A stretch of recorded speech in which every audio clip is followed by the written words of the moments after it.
Good morning everyone. आज माझी सकाळी मस्त पाणी वगैरे पिऊन झाली होती. मग मी इकडे व्हिडिओ वगैरे बघत होती. मी पण थोडं बघत होते. आमच्या इथे मॉर्निंगला इतकं भारी ऊन पडतं की काय म्हणावं. आणि हे विंटर सीझनमध्ये ऊन किती म्हणजे छान वाटतं तुम्हालाही माहिती आहे. म्हणजे आमचं मोठं माझं झाड झालेलं. आणि तुम्हाला एक सांगू, हे बघा इथे मस्त टवटवीत फुलं आल्या आहे. इतकी म्हणजे छान वाटतं ना सगळ्या एवढ्या टवटवीत फुलांना बघणं. एक सोडून दोन आल्या आमच्याकडे. ही कळी होती, ही कालच येऊन गेली. आणि आम्ही फुलं तोडत नाही, कारण की कसं ते झाडांना शोभून दिसतात.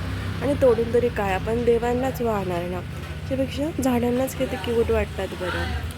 सो आता बघू पुढे कशी आमची दिवसाची सुरुवात तर झालीच. आता बघू पुढे. मम्मी इकडे झाडांना पाणी टाकते आणि ते पण फक्त एक ग्लास कारण की कसं आता आम्ही न्यू पेंट केलं आहे फ्लॅटला, म्हणजे सगळ्याच बिल्डिंगला वगैरे बघू शकता.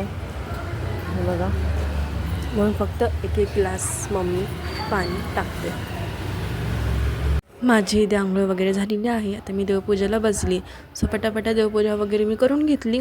आणि मस्त देवांना पण वस्त्र वगैरे बदललं, धूप वगैरे लावला. आमची मस्त इव्हनिंग झालेली आहे. इतका भारी असा स्काय झालेला आहे, एकदम ब्लूइश आणि थोडा पिंकिश आहे. माझ्याकडं इव्हनिंगचा चहा ऑलमोस्ट झालेला आहे. आता मस्त चहा घेणार आहे. सो आता आमचं थोडा बाजार वगैरे घेतला आम्ही. व्हिडिओ काढता नाही आला, कारण की काय मम्मीचं हे घे ते घे चालू होतं. सो आता निघालो आहे.